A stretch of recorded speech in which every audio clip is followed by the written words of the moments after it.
Welcome to the Late Game Podcast, a podcast about all things board gaming, from rolling dice to painting minis and everything in between. I'm your host, Tyler, and with me is Russ. Hello, how are you? And Kenneth. What up? And this week we have a special guest host, Alex. Hi guys, I'm the roaming mechanic, so I'm not here very often. Yeah.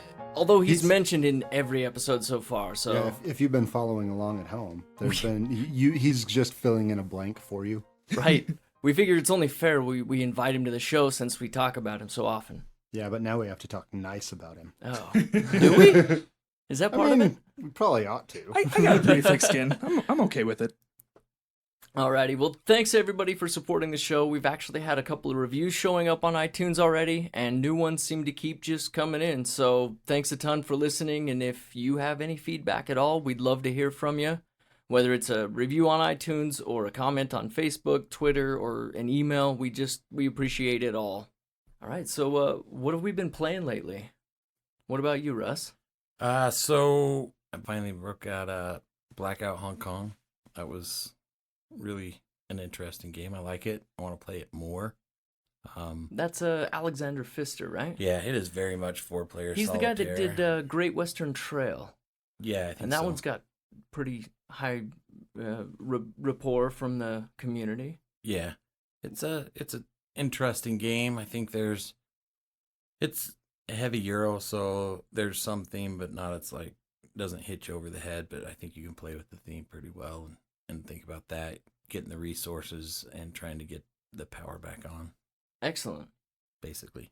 Or surviving long enough that the power comes back on, I guess is better how to put it. One thing I've heard people complain about a little bit is the layout, the graphic design. They say it's a little bit dark. Is that a problem? Was that a problem in playing, or? I don't think it's a problem, but it'd be really odd to me if it was called Blackout Hong Kong and it was like bright colors, right? Because it's supposed to be blacked out and you're trying to get survive long enough for the power to come back on. If you do, there is a campaign. I haven't looked much into it, but there is a campaign in it that you're trying to survive enough weeks, and like each play is a week. Interesting. So cool. Well, what about you, Alex? What have you played lately?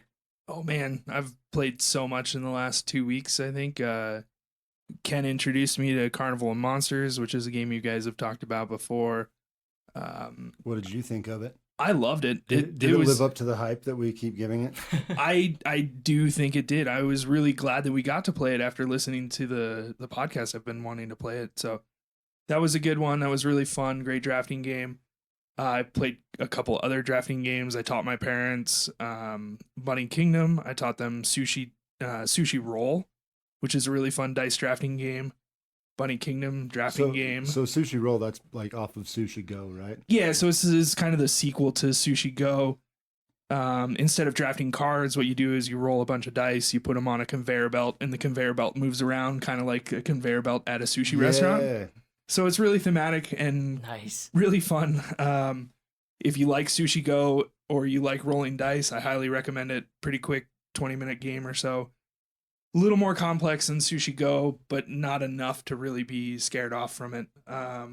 It would be the kind of thing that because I've never played either of them, but from what I understand, Sushi Go is kind of a go-to like introductory draft type game. Is this kind of a logical next step type of thing? Yeah. It takes the scoring is almost identical to Sushi Go. It's just based off of dice instead of cards now. So okay. That would be the difference. Yeah, what else have I played? Carcassonne. I was telling the guys earlier, I've probably played over 1,000 games of Carcassonne between my phone and with my family. Whoa. Like hundreds of games with my family. And so being in town with them, like that's the go-to. We play 2, 3, 4 times in a row. That's 1,000 more than I've played on it. Yeah, that's so whatever number you're at more times than I've played it. I've never played it. I know that it's a super famous game. It's like been around. It's what do you do? I honestly don't even know what kind of game it is. So Carcassonne's kind of like a area control map building game. You play a tile and the tile has a few different options that you can place your meeple on. when you place your meeple on, you claim control of that area, and having control of that area gives you points.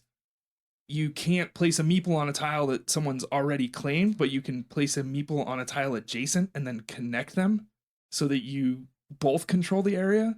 Huh. So it's it's really simple to teach, in my opinion. And so it's a great entry level game with tons of strategy. And like my family, we've all learned the tile distribution.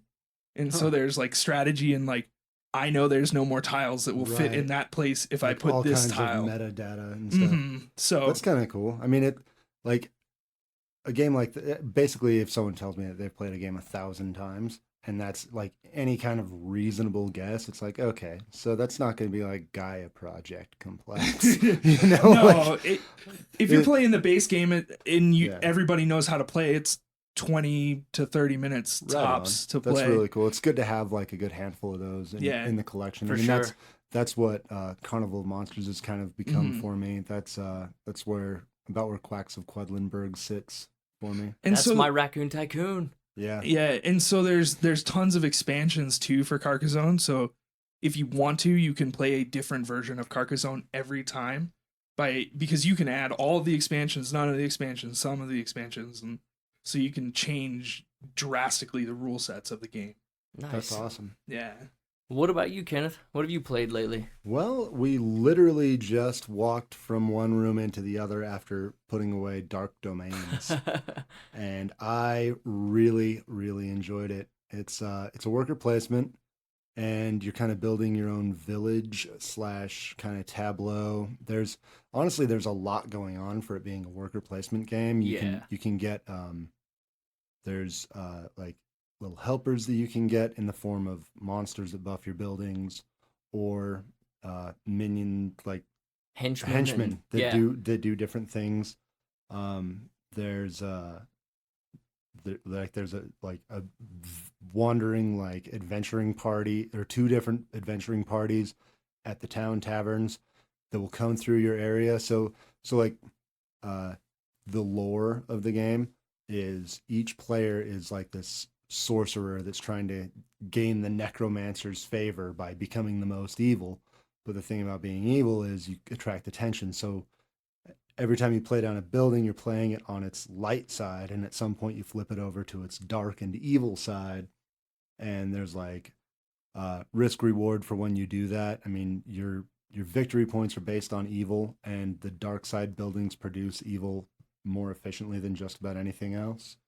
I feel like that game came from the joke of like, oh, haha, how funny would it be if we played the bad guys in this D&D campaign? Yeah, it's kind of like that. Yeah, and it was super fun. I really enjoyed it. Trying to be evil is a fun thing in games sometimes because you're always the good guy, so It's fun to be the bad guy. It definitely, there's some pretty serious take that in multiple ways. I mean, there's blocking people.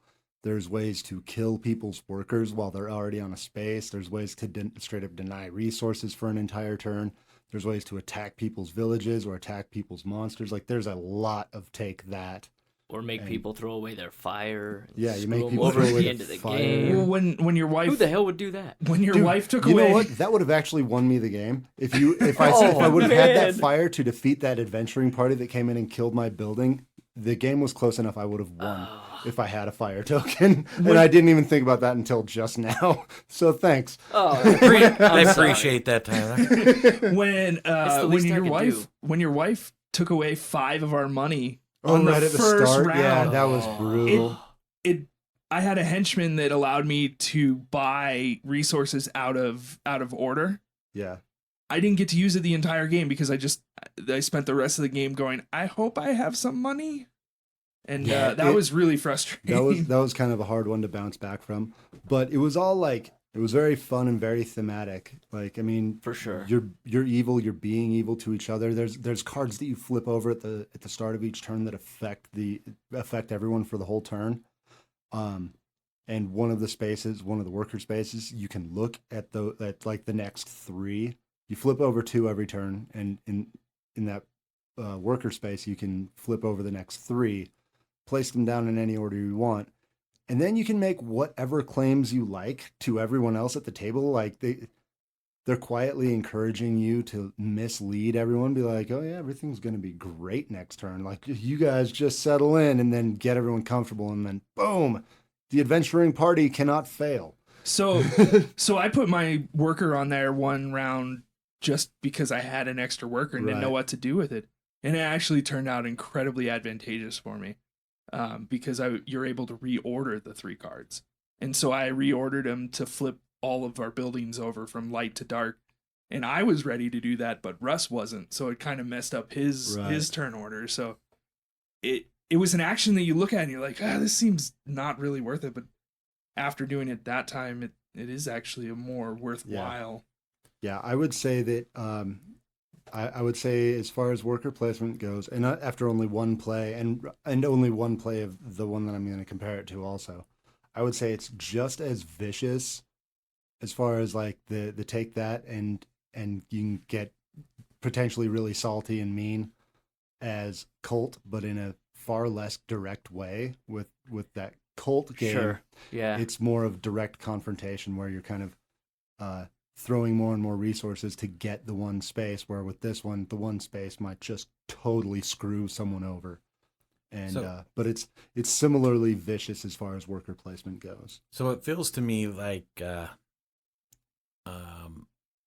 Richard the Lionheart and Roar, where they're pretty good games, but once everybody at the table would know the game, it would take it to another level because it's very much vicious and take that. Oh yeah, I think that a second play of this with the same group is going to be a lot more mean, like, and possibly even getting into like personal vendetta type of territory. Oh, it is. There was, from spells to everything else, there was many ways to just mess with everyone and blindside them at the wrong time, right? You'd have a certain amount of time where you would have a window to totally change what they were going to do, like right away. Yeah. Like for those parties that come in, the Crusaders or whatever. So you also, there's also spells that you can cast, and there's spells that are cast in each of the different, so the game's broken up into these phases, and you've got like your the fortune phase where you flip over the 2 cards that affect everything, and then you've got your preparation phase, which seems like it's only there for some spells and some henchman abilities, and then the phase where you actually place workers, and then where you resolve all the things, and then building your buildings, and then the adventuring party, and then production, and then there's another one. The end of turn. But there's different spells that you can use in each of those phases, and you can really like. I mean, I played a couple that I felt were really strong benefits to me, and I held on to a few that I feel like would have been, like, if I would have planned for it earlier on in the game and planned to be devastating, I could have made them very, very harsh. So one of the things I felt like, I don't know if this felt like this to you guys, it didn't feel like most worker placements, and I know when you guys did the worker placement episode, you talked about a good worker placement makes you go, oh man, I needed that spot. Yeah. I never really felt that this game. And I say that because I don't feel like any of the spots that you place the workers that were very limited were that important to the outcome of the game. So like the buildings, is like, oh man, they took the building I wanted, but there was 6 other buildings, like 6 buildings or whatever. The resources were an unlimited spot. Anybody could put as many workers there as possible. The 2 spots that frustrated me, like more than once in the game from not getting them, was the coins that you could get before purchasing building resources. There's only 2 slots there, and those got filled almost every turn, especially after Ashley took away all our money in the first turn. I think that spot would have been completely less important had Ashley not done that. Maybe not. I mean, that's the only way that you can definitely get coins before you are using the building or the gathering building materials.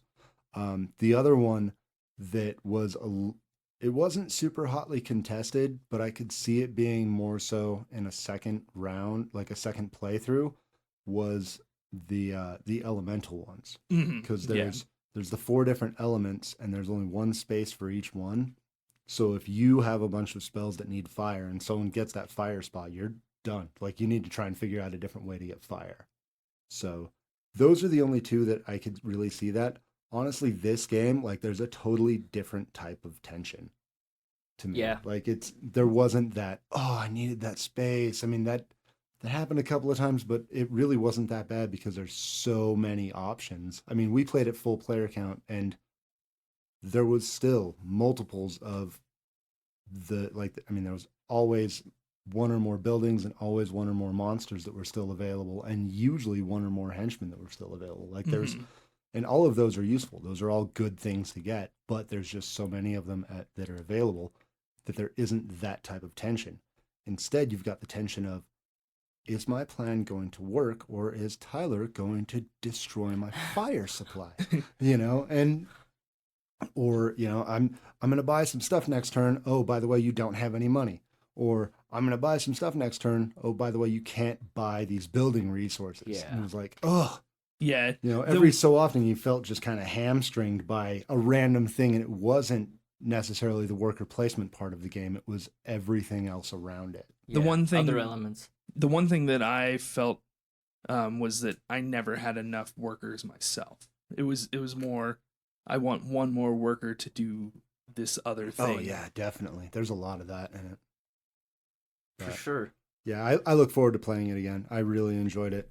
It's yet another worker placement game that I'm trying to work into my just nonstop buffet of worker placement. I play worker placement games almost as much as Russ plays Wingspan.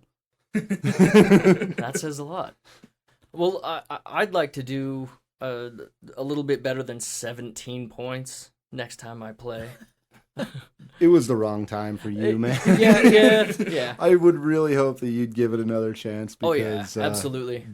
You gotta kind of be in the right headspace, and you weren't. Well, half asleep is not a great headspace for a game at that level. So much going on. Yeah, so many moving parts. I just couldn't keep track of everything, and I feel like if I could do a little better, I would have done a lot better.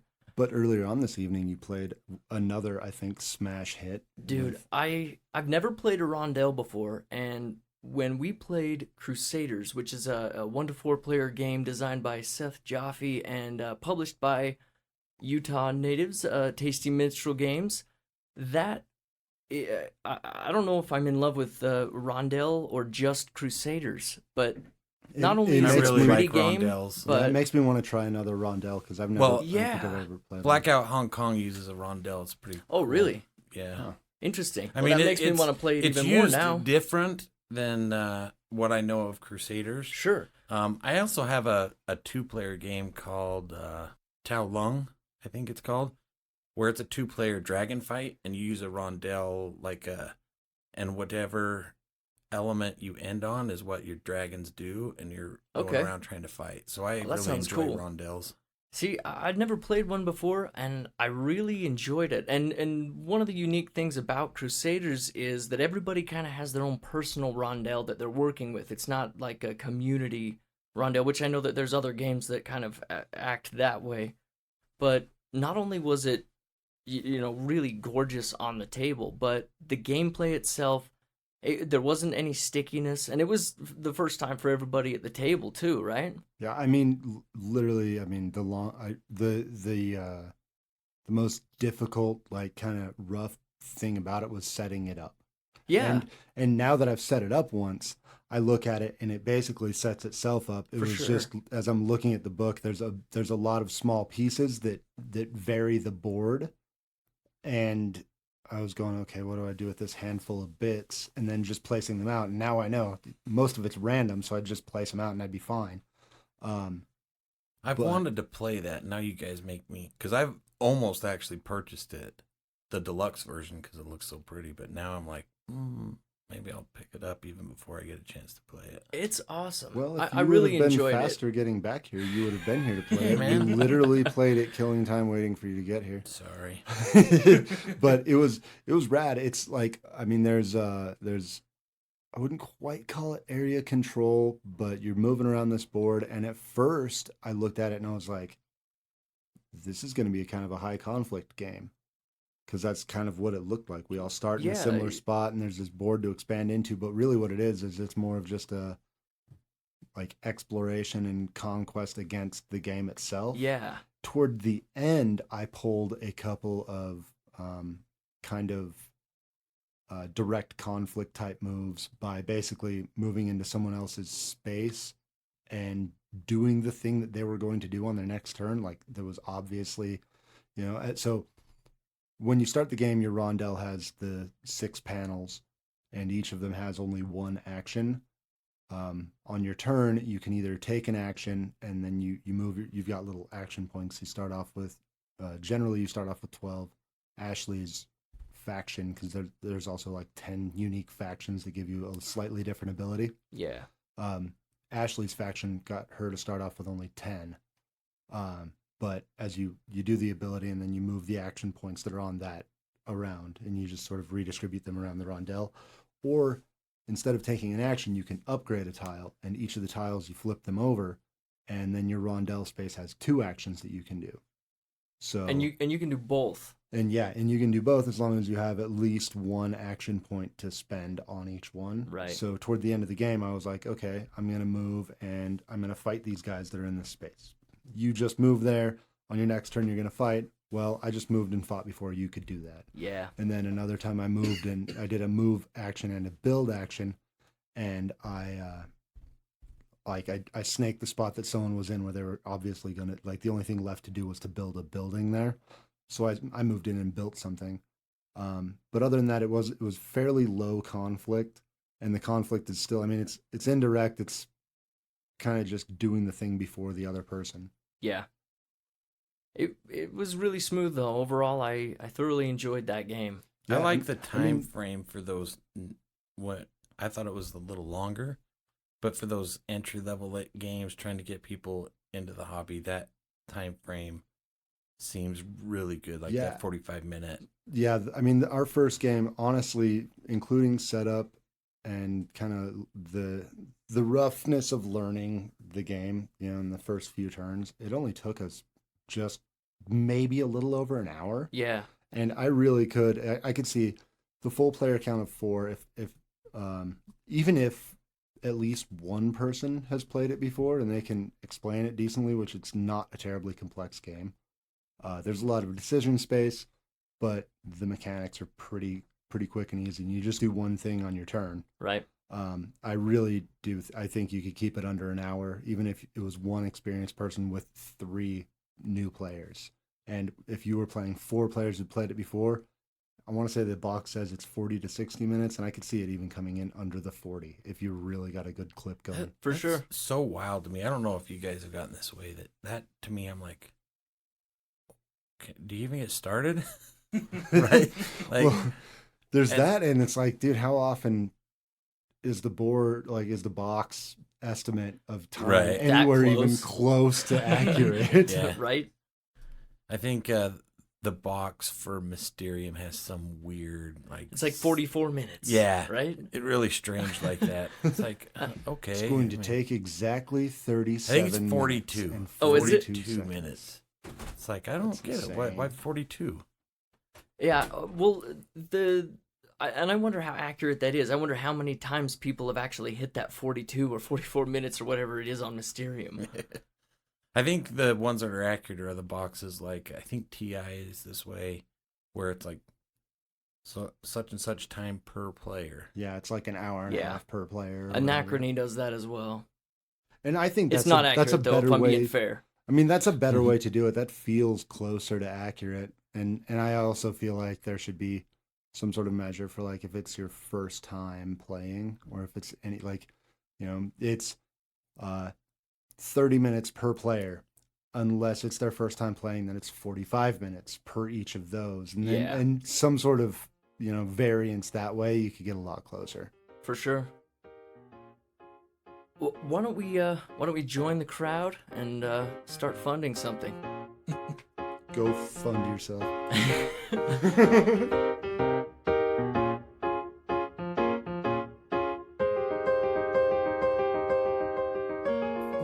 exactly is crowdfunding, and how does it help in relation to board gaming? It's pre-ordering board games. Kind of. Is it? No. Kind It of. depends on who you back. Yeah. Right? When you back Simon, yeah, you're pre-ordering. So I have run a Kickstarter, and not successfully, but I have run a Kickstarter campaign. And so, to me, Kickstarter was a way to kind of judge interest, but also get the initial funds for the materials that I needed. I had the prototype, I had the shop built. I just needed the materials to build the You needed product. a game that wasn't dying. I know the product I made was, it was a based little around too Dice niche. Masters. And really the problem was that it was like 2 days before I launched the Kickstarter that WizKids announced their change from blind product to sealed. And They're bringing back blind products. Yeah. Maybe you should take another crack at it. No. And get all 4 Dice Masters players that are still active. hey, I sold 8 of those. I sold 8 of those. Okay, well then, you figure variants, you might sell another 2. Yeah. But yeah, so running the Kickstarter, it does look like a pre-order system, but really for the smaller developers, the smaller publishers, that kind of stuff, it's more of a way to gain the capital to produce what you want to produce. It's almost like you're kickstarting a business. Oh wow. I wonder if that's why it's called Kickstarter. So yeah, it's a great thing. I think it's a great thing for board games because board games do take a crap ton of capital up front to produce, especially the ones with all the minis and whatnot. So it makes a lot of sense for the board game industry. And then it's a smaller niche market, so you don't want to produce much more than what you can sell. Right. And Yeah. I know some people aren't happy that some of the bigger companies use Kickstarter, Mm-hmm. but I don't think we'd have some of the games that we have if not for Kickstarter. Like, I can't imagine a company doing like Simon and just creating like Hate that I have on my shelves and being like, we'll see who buys this. We'll invest millions into it and we'll see if it sells. There's those ones like Hate where it's I don't know, questionable material type of theme, Right. that there's a niche market for it. Obviously, I mean, it was a very successful campaign, but the people who want it are probably going to find it on Kickstarter, and there's going to be very few of the people who feel like they missed out on this Kickstarter exclusive. You're going to have, Sure. there's going to be some, but most of the people are going to be either I saw it, I looked into it, I wanted it, so I got it, or they're going to go, I saw it, I looked into it, not my cup of tea, so I passed. I think the biggest thing most people don't understand about Kickstarter in the board game realm is it is where the community is. There's a huge board gaming community on Kickstarter. So it's not valuable for a company like Simon to go to a local gaming store and be like, hey, how much you're going to buy 3? You're going to buy 3. All of the board game community just about is there in Kickstarter already.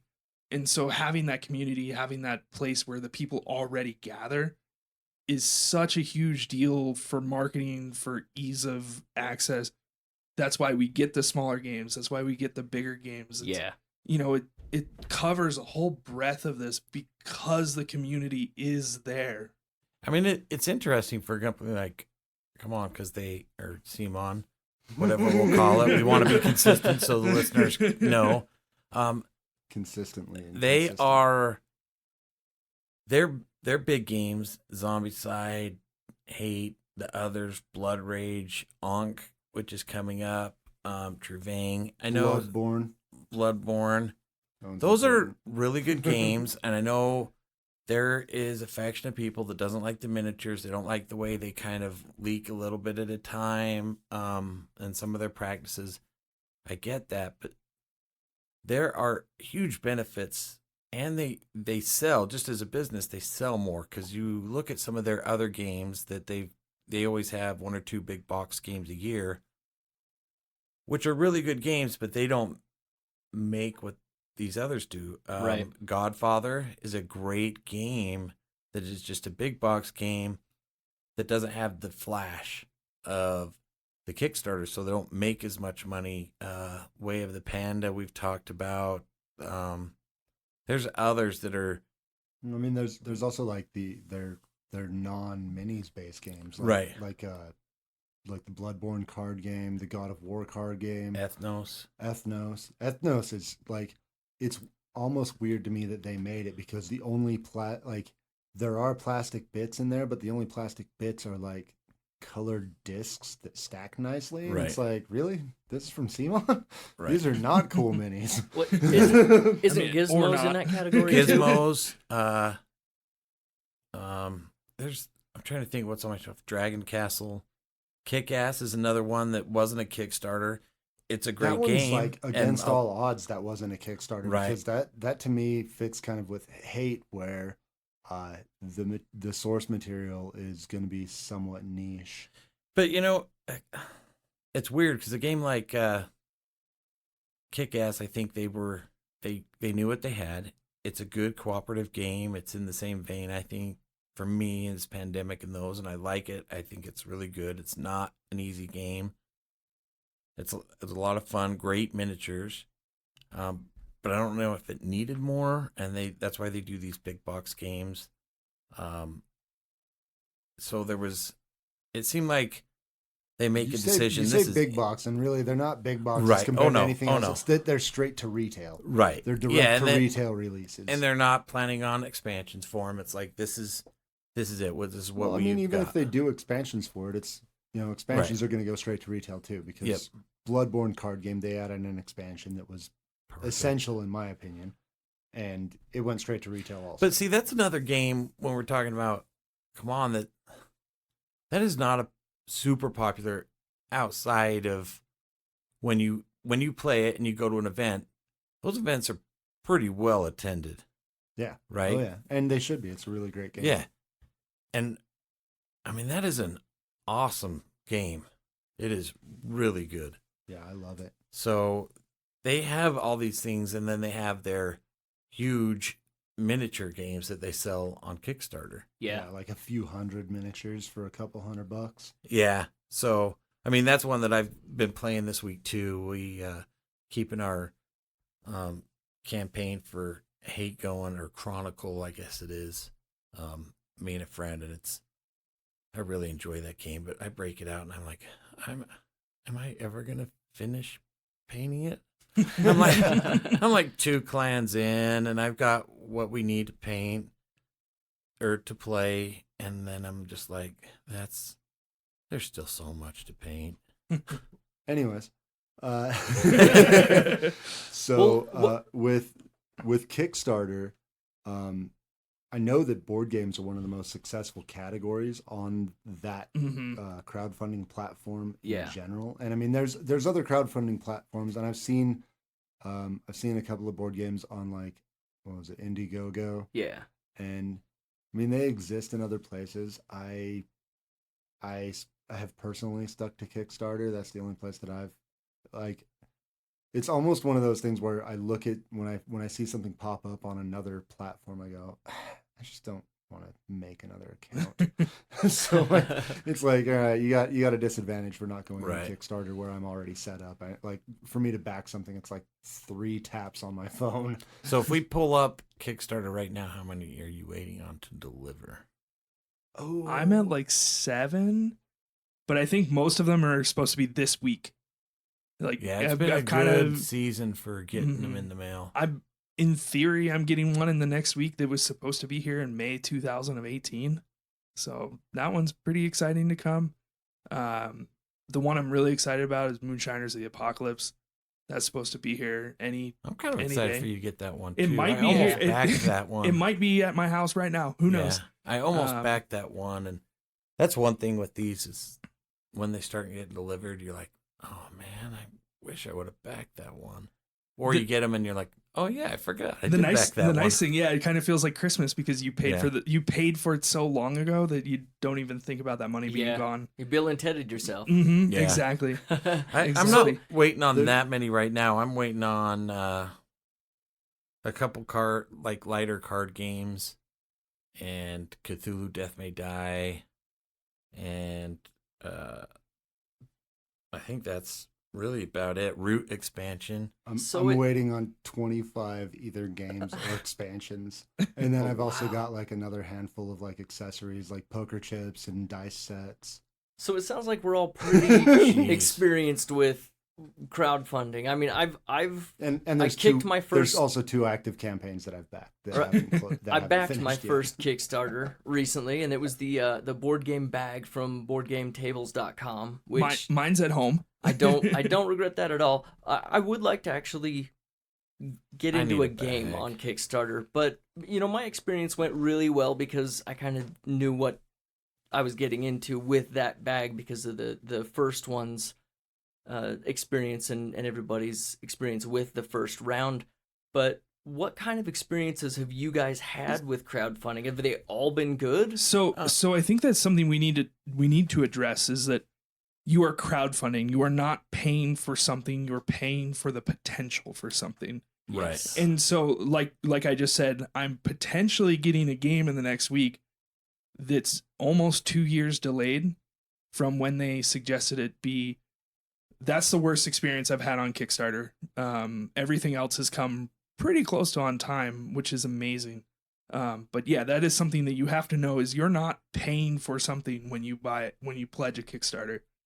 They are giving you a reward after they fulfill their product. And Right. Especially if you have a lot of miniatures in there, as you can attest to, Tyler, with your job you work with. They're going to face delays in creating stuff like it. Absolutely. I think companies are getting better and still giving it like pretty good leeway, but just be aware they're going to hit bumps in the road. From my experience, and I've been in production of different types for the last 10 years, a lot of these companies, they don't know what the hell they're doing. Not that they're dumb or they're bad or anything. They just don't know what the hell they're doing. And, we were part of that too. And now everything that we're doing is getting better. Our deadlines are a lot sharper. And it just comes with time. And Simon's going to be real quick and accurate with their delivery times. No, they are not. No, they're Really? really no. They run into problems. No, I the think most that, I part. think that their What's problem. their range, though? I think their problem, because from what I've seen, they are almost they are between 3 and 6 months late on basically everything. Okay. Which you would think that they would figure that out, and it sounds like they have reined that in some over the years. But honestly, I think that their problem is that they make such massive runs, and there's so much like production line quality. I would assume there's so much production line quality control that ends up having to happen. That is probably what delays them. They intend to press 1,000 of this many, and then of that 10%, you gotta have every one of them looked at, because of that maybe you've got, like, even if it's only 1%, that's still there's 10 boxes that you've got to run that many again, or you've got to print those extra ones and sort through them. Because I've also never seen a bad mini from Simon, which is impressive as well. So my theory is that a lot of their delays are in the quality control. Yeah. So one of Kevin's hate miniature prints was broken. So I mean, it's going to be fixable. That could be but packaging. yeah, That it could was be- more of a packaging than a run. So the one that I've backed that's almost 2 years late, the first problem they ran into was they were trying to be super environmentally friendly, which was cool, and they were going to make a pressed cardboard insert. Well, that totally failed on them. So they had to redesign and go to a plastic one. Then the first one of that didn't fit the expansion that they added to it. So they had to redesign that again. The latest problem they ran into was the point on the unicorn miniature was too sharp for French customs. And so the Europe people were waiting for French customs to be like, meh, okay, this is fine. But what that game took- is this? It's called Kill the Unicorns. And it's a tiny little box. I think I paid like $35 for this special edition that glows in the dark. Yeah. And just like it was the first game this company's made. It's the first game they've kickstarted, the first Kickstarter they ran.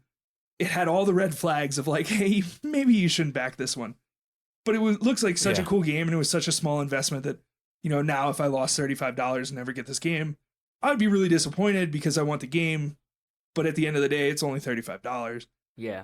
But yeah, like the things that they've run into are just crazy. The customs thing, and now they were bought by somebody in the middle of the campaign, and so now distribution's getting all funny here in the US, and they say they're going to ship it next week, but it's been 2 months since the last update. And so it's definitely, when you're looking, for me, I'm looking at companies. I don't always start with companies I know, but if there's games that I'm looking at that it's a company I know, that is a huge plus.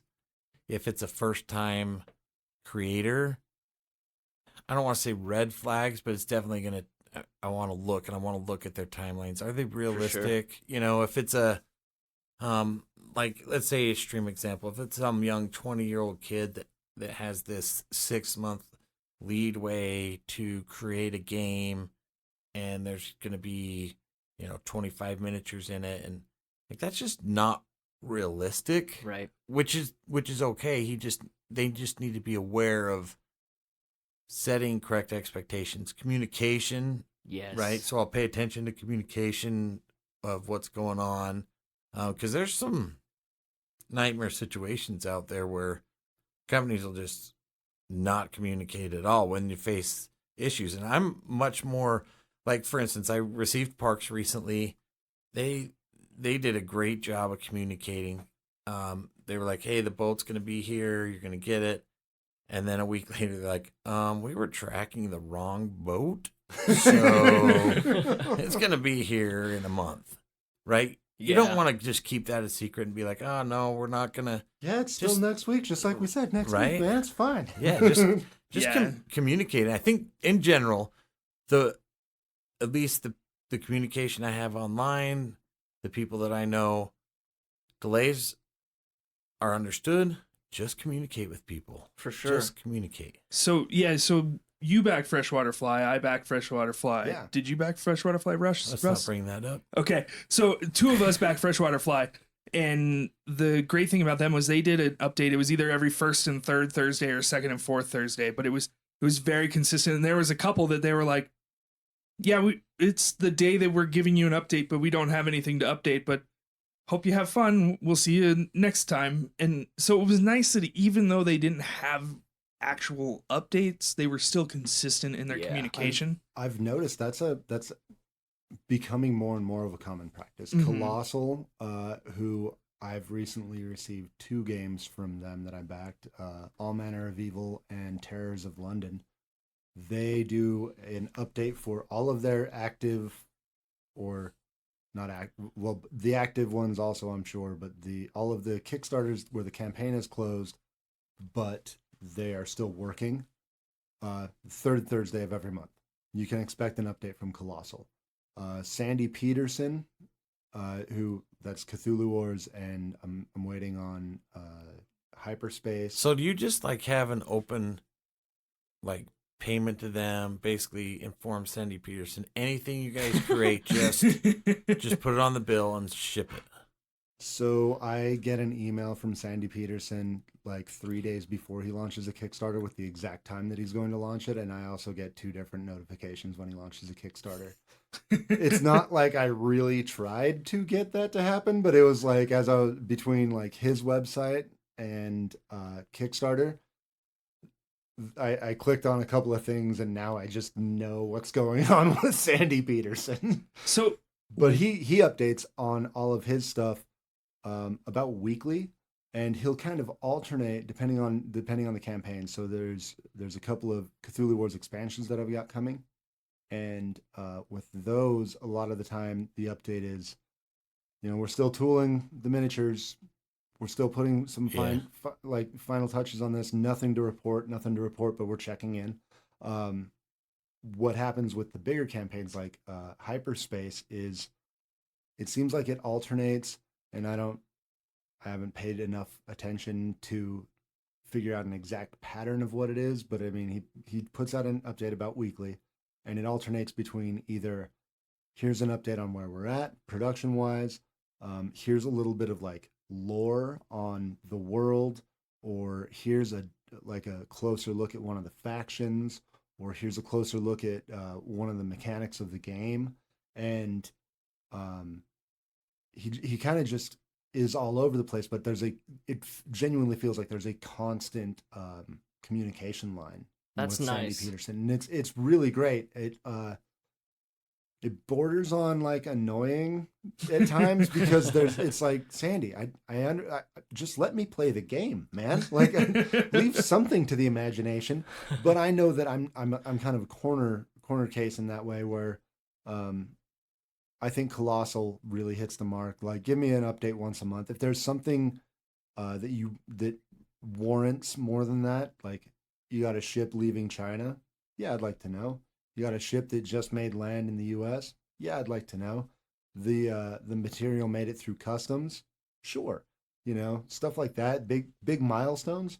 Yeah. Other than that, I'm good with once a month. But it is cool that Sandy Peterson does that because there's a lot of people who want more communication than just once a month. So I think Sandy Peterson company is a good example of Kickstarter because they have Cthulhu Wars, which is a big one. Yeah, they've had a few massively successful Kickstarters. Right. And again, it's been about a year and a half since I read into this and learned more about it. So this is off memory. If I'm wrong, I apologize. But I know it's not very easy to find in game stores because I think they took the approach as they were going to try to take that money and make expansions and not go the Kickstarter route for Cthulhu Wars. And it caused financial problems. Like, I think that now, so they've had like I think 4 full on like Kickstarters with the intent of reprinting the game and the expansions and stuff, and like kind of redoing it and adding new things. I think they've done that 4 times now, and I think that now with their 4th one, they've basically said we'll probably do some Kickstarters for like Cthulhu Wars related things. Like one of the active Sandy Peterson Kickstarters that I have is just for an independent monster that is like an oversized Cthulhu, which oversized Cthulhu is there's such a sliding scale just at my house, but it's for an oversized Cthulhu independent monster that anyone playing can get that Cthulhu. So the little projects like that, he will probably still hit Kickstarter, but he wants, from what it seems, he wants to make it more of an evergreen title that's either available, if not through your local game stores, at least through Sandy Peterson Games website. Right. And they've also had their fair share of like Kickstarter hiccups. I mean, it seems like most of their campaigns have been successful, but I want to say Glorantha, the Gods War, was shipping to people. I thought I just saw that. I didn't realize that was earlier this year. From what I understand, it's basically a reskin of Cthulhu Wars, but with gods instead of Cthulhu monsters. But that game, now you make me want to go pick that up. If I remember right, that game shipped like 2 full years late. Like, that game was massively, massively late, but it still looks awesome. And that's kind of part of the whole Kickstarter thing. Sometimes they're super late. Own that game soon. So it sounds like overall, you guys have had a pretty positive experience from your Kickstarter. Yeah, and I think it's important to remember too that when you're looking at board games, it is important to understand that board game companies are, in general, not billion-dollar companies. Mm-hmm. They're smaller companies, and like I said, Sandy Peterson has a very popular game. It's not like they have enough money to have a huge warehouse full of tons of games. No, Kickstarter's good for them. I honestly, I'm not exactly sure, but I would guess that the Peterson Games team, because I know he does have a team. There's like on Facebook, they kind of looked for a like customer service rep or something like that somewhat recently to hire on. But I would guess that his entire personal that are employed by Peterson Games team is 10 or less people. Yeah. I mean, it's so whether companies take the Kickstarter route or the Stegmeyer route, Stonemeyer games, Yeah. Jamie, that route, you either can't produce a ton, right? You can't have a warehouse full of 100,000 games to sell when you can, like an Asmodee or those kind of companies, or you got to go It's Kickstarter. better to underproduce a hit than overproduce a Right, flop. because you And don't know. can't figure out what the market's going to do until you've released it on the market. Right. So, and I think that's why Kickstarter is a great way to go as a creator. Like if my game gets to where I want it published, I don't think I want to try Kickstarter. It seems like a rough go. It can be. It can be, but I think, someone like you or me that wanted to create a game or create a product around a game, Kickstarter is one of the best places to go because the community is there, and I love that about it. I think we have so many games in our hobby because of crowdfunding. Well, I think that makes an excellent point on the next thing that I wanted to talk about, and that is one of the lesser impressive Kickstarter experiences that people have had, and that's the Evil Dead 2 board game. I don't know if you guys heard, but originally about 2 years ago, the Evil Dead 2, the official board game, it was completely successful in funding, and the guy that was running it basically took the money and ran, and told all of the backers, I'm sorry, I spent your money, you're not getting a game. And about 3 or 4 months ago, I heard about a resurgence of an Evil Dead 2 board game that's going to be published by a completely different set of publishers. And I'd like to read a little bit on that Kickstarter because it actually funded, and I love the way that they handled that. My cousin actually was a backer of the original game. He got screwed out of the money. He got the emails, and that's how I kind of found out about how and what was going on with how that. much was Just it? out of curiosity, was that your cousin's first Kickstarter game? It wasn't his first, but it was his most expensive, and that left an awful taste in his mouth. I was going to say, how bad did that scar him and deter him from other Kickstarter games? He's been pretty pissed about it. He doesn't want to do anything as far as a heavier or more expensive game. He's just backed off for pretty well. How much was it for that one? For the new one or the original? The original. As far as I know, he went pretty much all in, and he spent about $90 on this thing, and it was pretty successful as far as I know. Mm-hmm. But the company that picked it up, I'm gonna read a little bit on their campaign page to explain what they did, and I think that this is an extremely good representation of what the community itself can do for the community.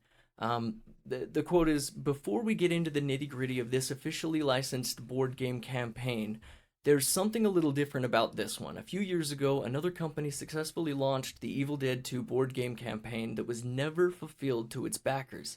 This other company collected all of the money and delivered nothing to thousands of Evil Dead 2 fans that participated in this project. Because of this travesty, Jasco Games, in collaboration with Linvander Studios, the Evil Dead 2 licensing group, and our other partners have come together to bring Evil Dead 2, the board game, back from the dead. We're calling the campaign a Heartthrob campaign, which means that if this campaign successfully funds, all of the backers of the previous campaign that had nothing to do with this one are going to be getting a copy of Evil Dead 2, the board game, for the cost of shipping. That's right, free, just pay the shipping." It funded. It was their goal was $195,000, which is quite a bit for a game of not having a good reputation. Double what I'd have guessed for an Evil Dead game. Yeah, it ended up because they were funding with 203. Making double the games. Yeah. But well, I mean, the pledge that they were asking for was $59 or more for the game, and that's, I mean, that doesn't seem outrageous for me. Especially because it has some decent looking minis, and if everything goes well, they're funding twice what they were asking for, which is that's a really cool thing that they did. Yeah, that's a really like unique and genuinely like kind of a heartwarming. I mean, it's only heartwarming because people got screwed over the first time, but it's really cool that someone stepped up and not only went, well, they failed to make a game, so we're going to use this license, but when they failed to make a game, they screwed a bunch of people over, and we want to use that license and do right by all the fans of that license. Yeah. You know, because that initial campaign, it hurts. I mean, it hurts anything Evil Dead game related. You know? For sure. Being able to not only distinguish yourself as a separate campaign, but then go the extra mile and make right on that initial campaign. I know I'll be looking for whatever that company is kickstarting next. I'll at very least I'm gonna look at whatever they do. Heck you yeah. know? Do you guys remember the Dr. Horrible sing-along blog board game campaign? Yeah, the one that No. was like illegal. Okay. So they launched the Kickstarter and it sounded awesome. You know, Dr. Horrible sing-along blog is an IP that I really enjoy. Yeah. And, you know, throughout the whole campaign, they're like, this game is going to be so cool. You know, we're going to do this with these characters. And then at the very end, they said, we hope we get the IP. Like really quietly at the very end of the you know, in like really small font, we hope we get the IP. And it was like, wait a second, you're selling something that you don't even. Yeah, and then that's one of those things like when it was like you know, bad experiences, that's a good way to avoid a bad experience. Is Yeah, find that out is- if that they is the have the big- IP. You know, if they don't have the IP, don't back it. Don't waste Mhm. your time. definitely with IP out there, you know, movie stuff and Evil Dead stuff, whatever. There was an interesting one with Game of Thrones, the Mhm. where they CCG they were trying to do or something. yeah, they were trying to make a card game, and the guy was, or the team, the creator was claiming that they had been in talks with like whoever owns the rights to the IP and the stars of the show. They were using like screen grabs from the show on these cards trying to sell this game, and they were like going, yeah, part of your funding is going to pay for us to get the IP, and also I've talked to the stars, they're going to sign your cards if you back at a certain tier. And it was just like, dude, no, they're not.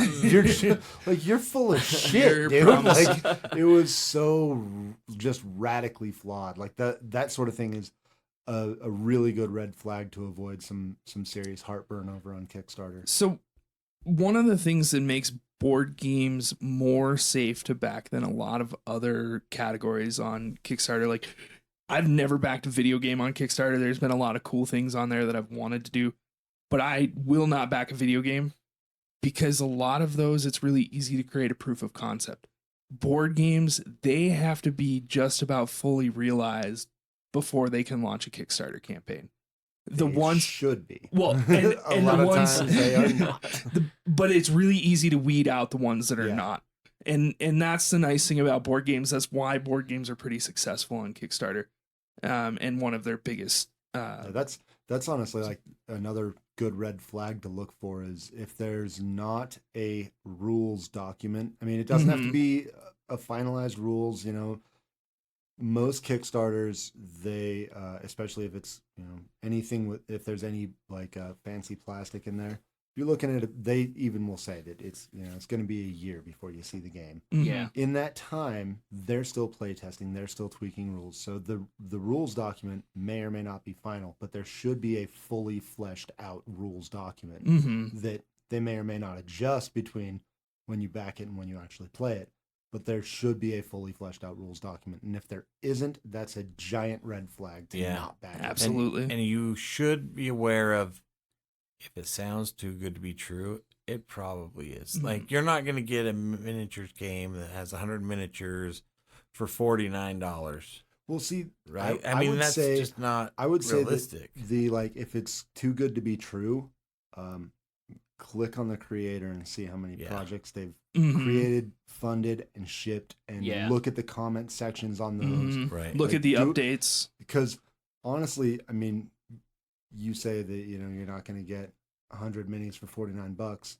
I mean, unless you back a CMON Kickstarter at the lowest tier, then, you know, you're not getting 100 for $50, Right. you're getting 200 for 100. And I think Gray Fox or some of those they're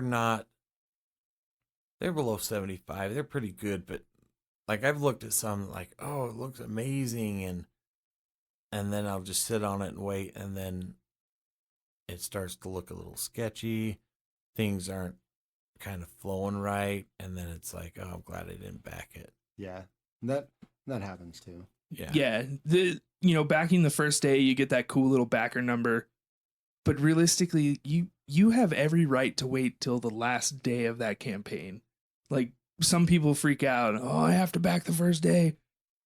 Yes, sometimes there are rewards like the giant Cthulhu from Death May Die that you have to back the first day.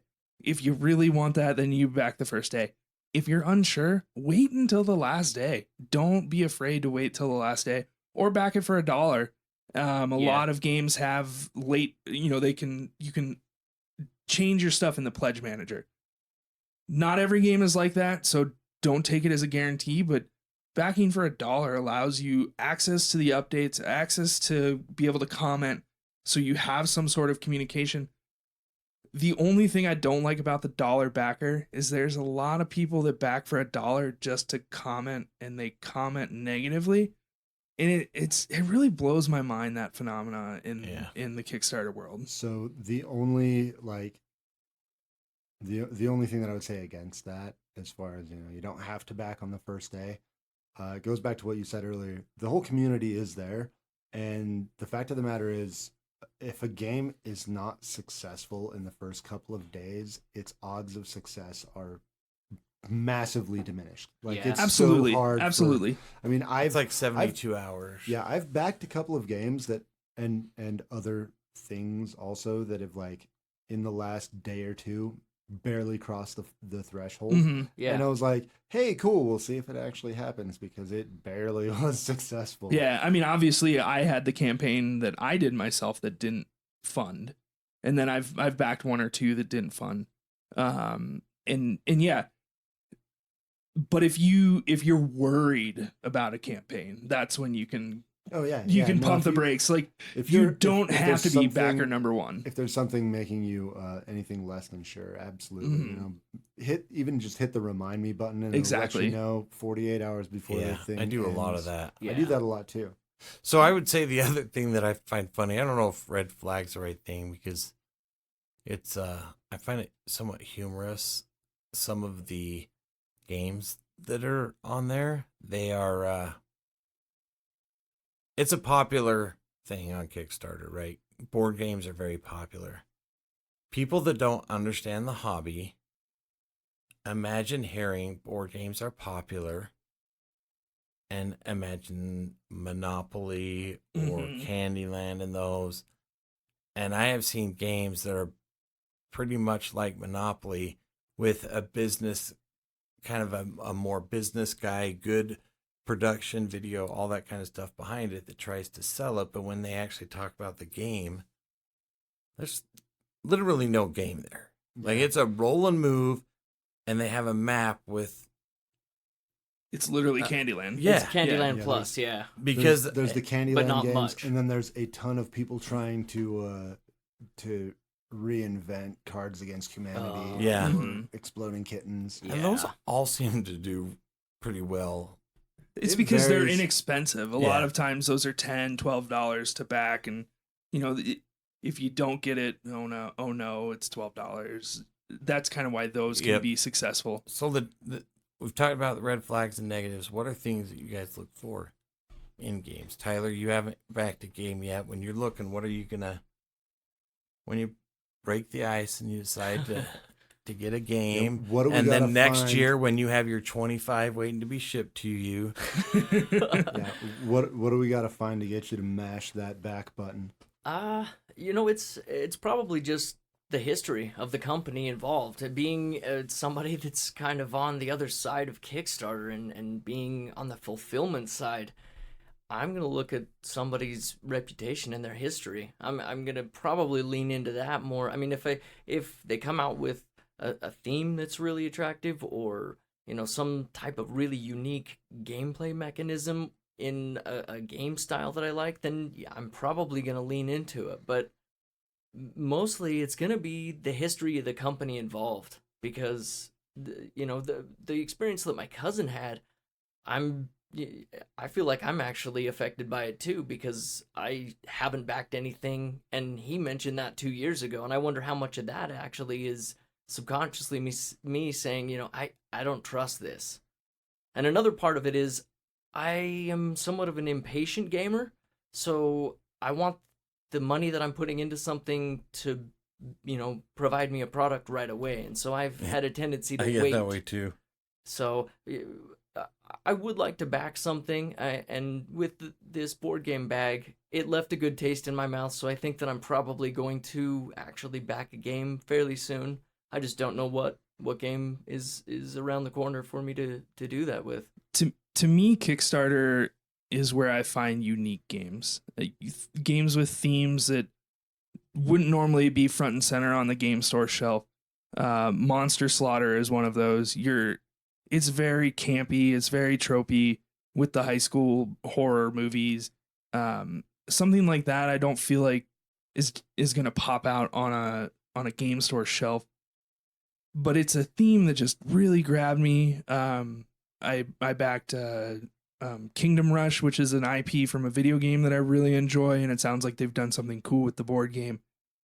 The Kill the Unicorns, the one that I love unicorns. It was really goofy sounding and looking, and so that's why I backed it. I love just the uniqueness of games. Sure. A lot of the games on Kickstarter that people in our group back, they kind of seem samey, and that's not a bad thing. I'm not trying to be negative about that. But I don't feel like I have to back those because I can get a similar experience at the game store already. So I'm always looking for the unique games on Kickstarter. That's what I go for. When you say unique games, what do you look for? Either theme or mechanics. The Monster Slaughter, very cartoony. I'm kind of, so we'll go to the video game world. I'm kind of disappointed with first person shooters in the video game world because they've all gotten super realistic. I miss the days when they were kind of cartoony and goofy. And so that's what I look for in the board games too. I look for the cartoony, the goofy. I'd rather have something with like really poppy, flashy art than something like Hate that was super dark. And, Root was a game that really grabbed me because of, it's like, oh, these are cute little animal woodlands that are about to murder each other. That brought me back to like the Happy Tree Friend days of old internet, and almost forgot about that. And so that's kind of like the like happy poppy look is what really grabs me the most, and then unique mechanics. And then I would say like Freshwater Fly is a good example of a game that is a super unique mechanic. The reason I backed it is because I jokingly played Cold Water Crown and it became one of my favorite games. And Freshwater Fly is like the spiritual successor to that. And having a unique mechanic, even though the theme I could really care less about, that was something that grabbed me really deep too. Yeah, so how do you, because I'm the same, the games I come across on Kickstarter, but I'm curious how you guys find them. Like, how do you, for me, it's social media, it's reviews, but I don't like to watch a lot of the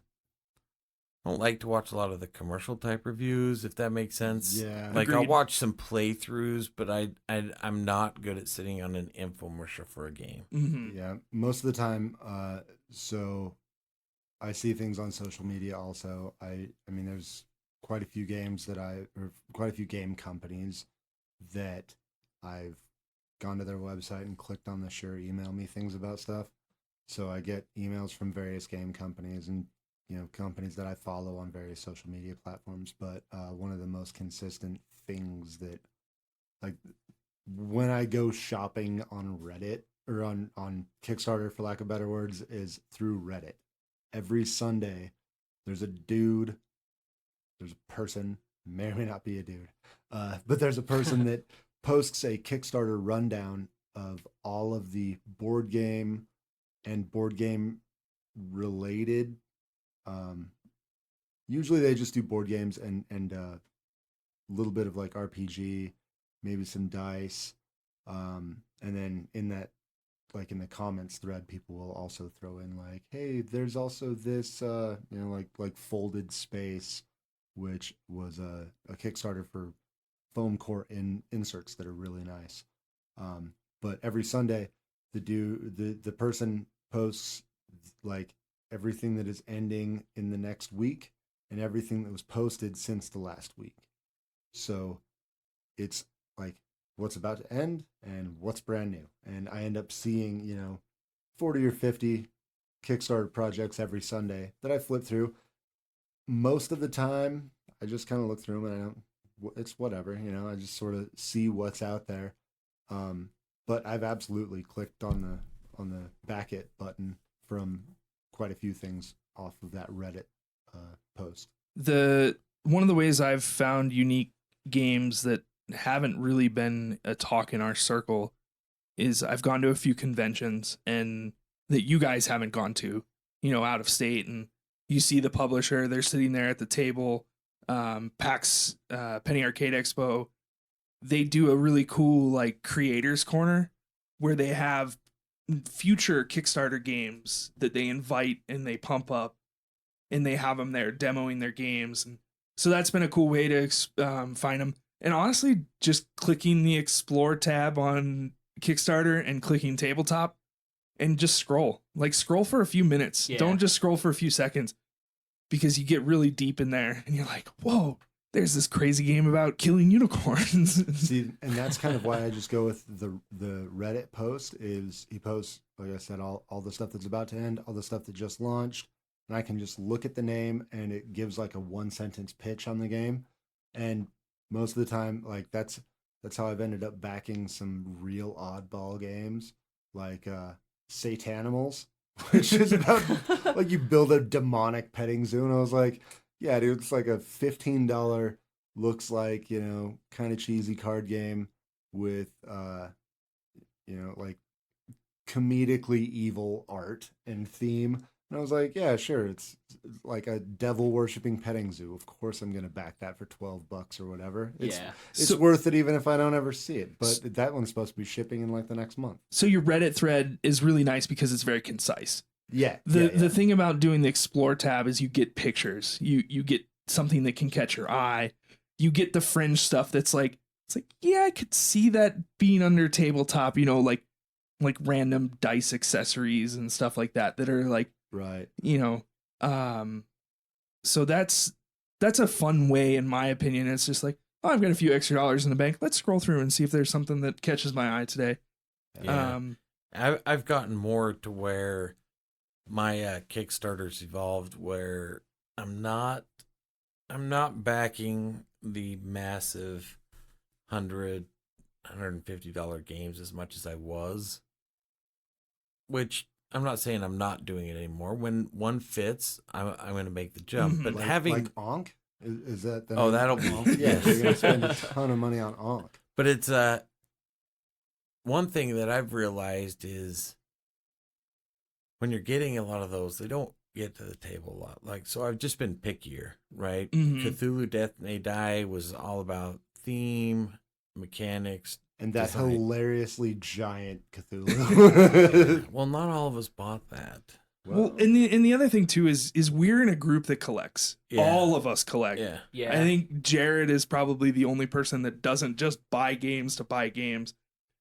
And so we do have a crap ton of games that we have to work on playing through. And, for me, I travel all the time, so it's really hard to get new games to the table, especially with you guys, because it's a whole different experience playing games with gamers than like my family. Yeah. And so we have that, and we have that luxury too. It's a luxury more than a curse of, you don't have to pay for every $150 all in, right? Because Kevin or Zach or Ken or me, someone will probably do it in the group.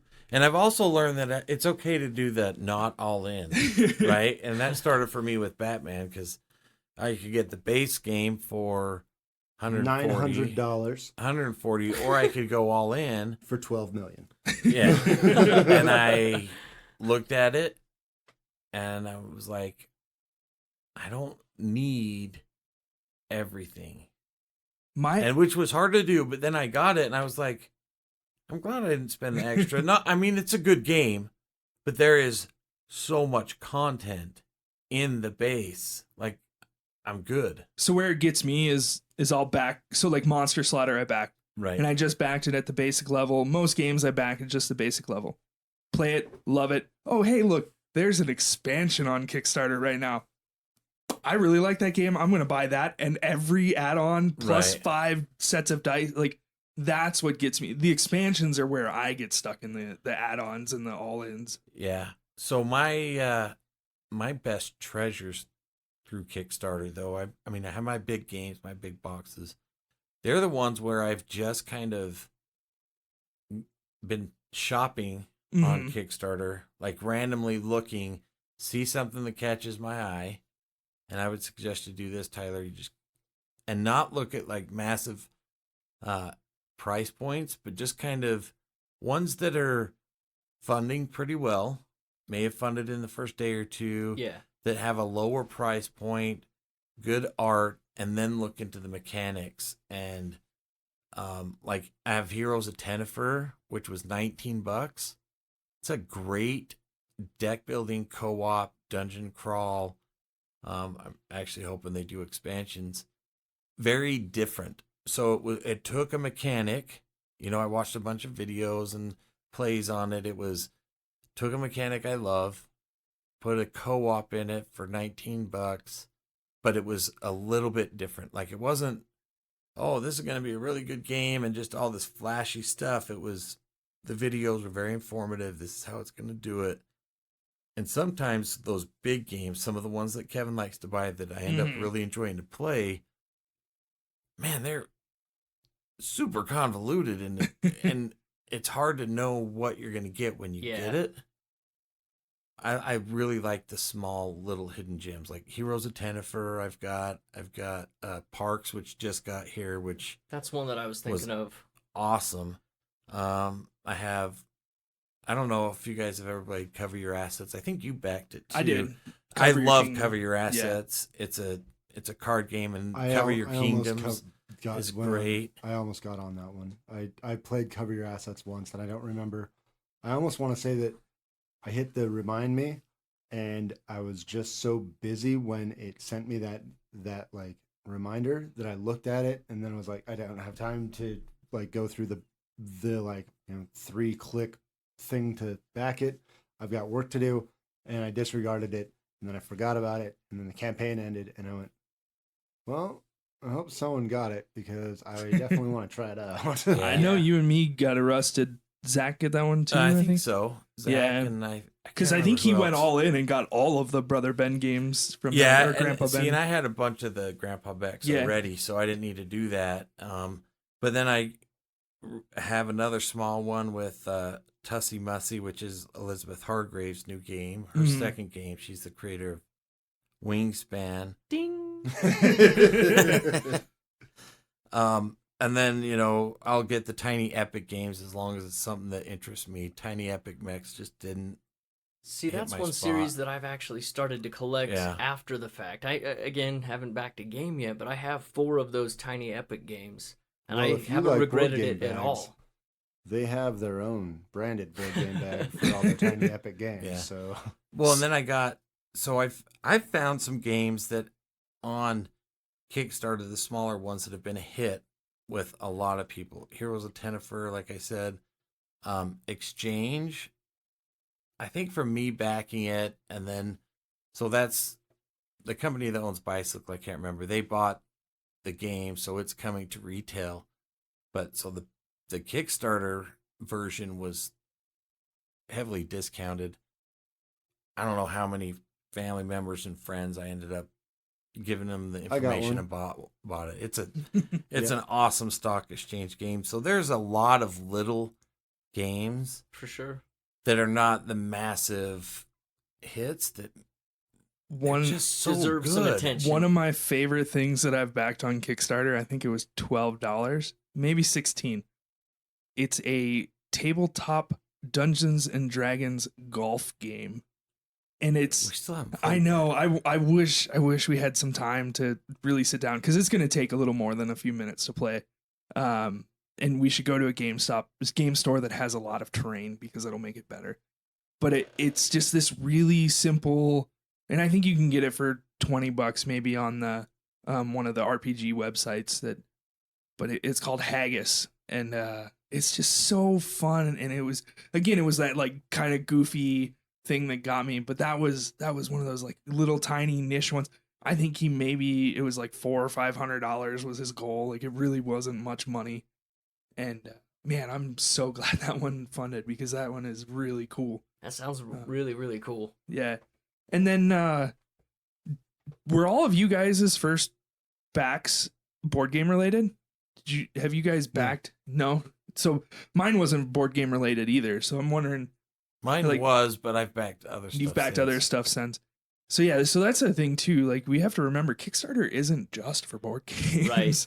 So even though it is a great platform for board games. My cousin that backed the Evil Dead one, he actually participated in a couple of movies, and he had great results with that. And so Kickstarter itself didn't leave a bad taste in his mouth, just the board game side of it, which is kind of a bummer for me because he's the one that kind of got me into gaming. Yeah. That is a bummer because the board gaming one is mostly successful. Yeah. And he's great at the games too. He's a lot of fun to play with. So I just wish that I really hope that this Evil Dead 2 thing pans out and he gets a copy because I'd love to bring him back or make him part of the group. So if I make the jump and do some DMing stuff, which I'm playing around with and thinking I might do, there is a lot of RPG stuff on Kickstarter as well that really catches my eye. That it's not, I mean, there was the Sandy Peterson one that I really wanted to back, but I need to learn more before I do that. But there's a ton of that kind of stuff on there. You've got to be careful saying things like you're considering DMing because you'll get my wife very excited. You're getting me excited too. She really, really wants you to DM because you'd be great at it. You would be phenomenal. But you're a great storyteller. There's a ton of, like, I don't know. It's really hard for a lot of people to just go in and get their stuff published and put in Game Store, and I think Kickstarter allows it because I was surprised at how much stuff when I started getting on there is, and there is some people that are just trying to capitalize on board games being popular. Mm-hmm. But there is a lot of little games, and I would encourage people to go try those ones out. For sure. So I have backed 64 projects. Of those, 6 were not gaming related at all. And there's like a few albums, a fidget cube, which was a mistake because about 6 months before I ever saw mine, everybody else had one from China, which was super annoying. And then I've also backed 8 that are like gaming accessories, like board game bag, I'm life really sad counters, that I missed out on your like board game bag stuff that you guys have. Zen bins, poker chips, stuff like that. That's all like gaming related, but it's not quite games. And then there's also 12 that I was getting an expansion for a game I already have.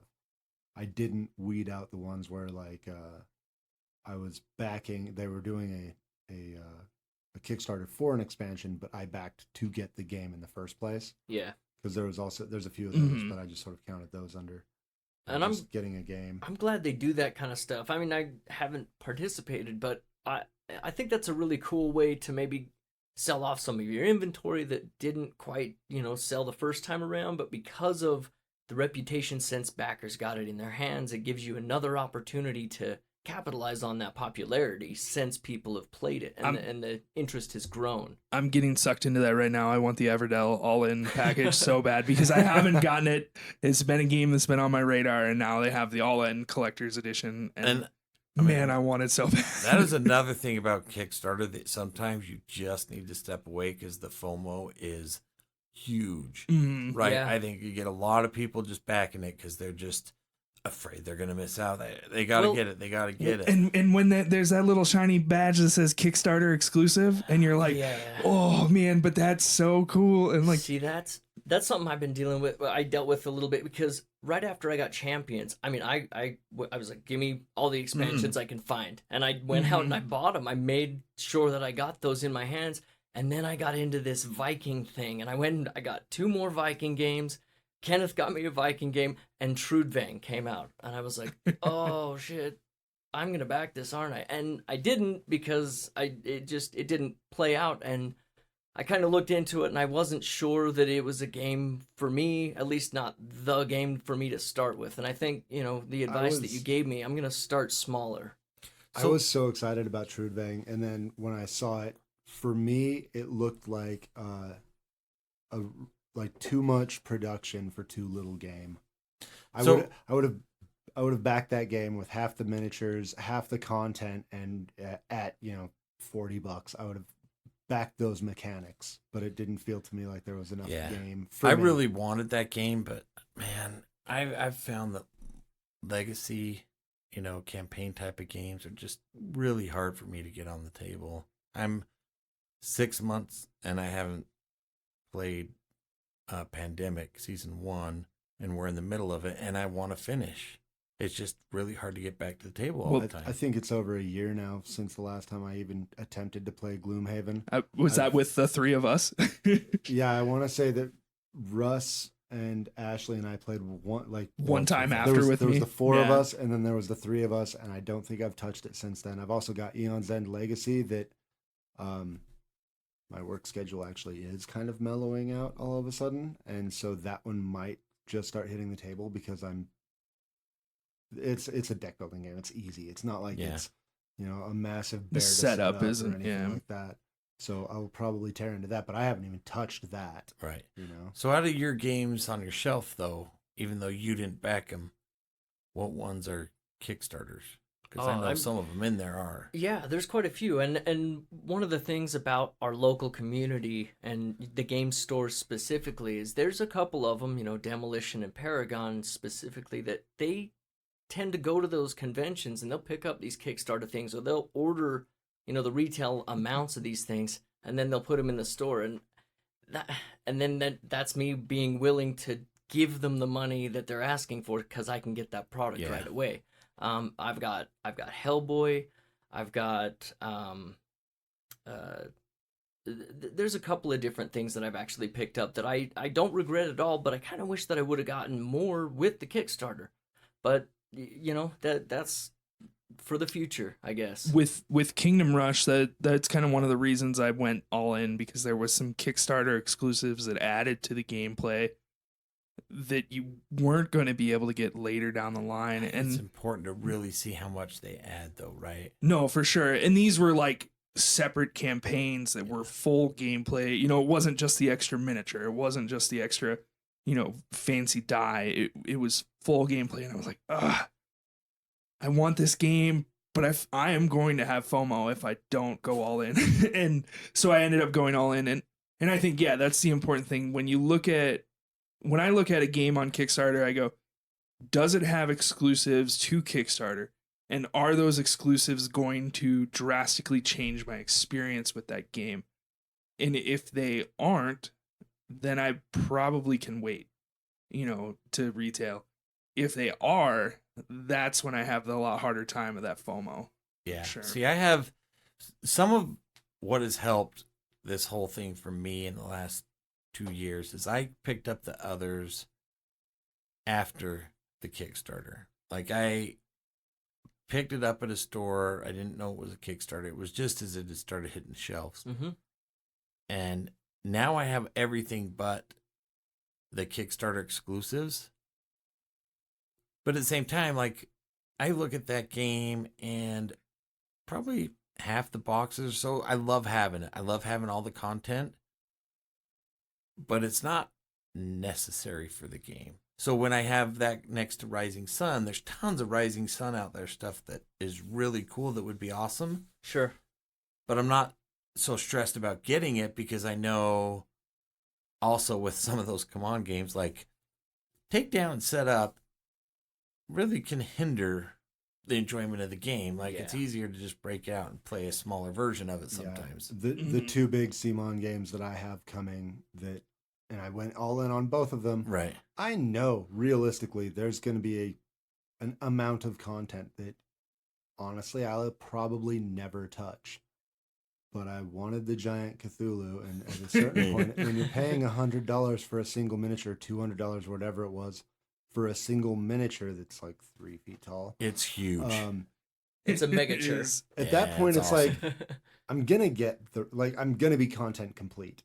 I'm not gonna spend $100 on one single piece and not have all the other pieces for another $100. Yeah, you know. And then with Bloodborne, I wanted all of it. Honestly, like they could have produced like twice as many miniatures, jacked that price up twice as much. I would have still gone all in because I love Bloodborne. That's like one of my favorite games. I have a Bloodborne tattoo on my arm. You know, like Bloodborne is my jam.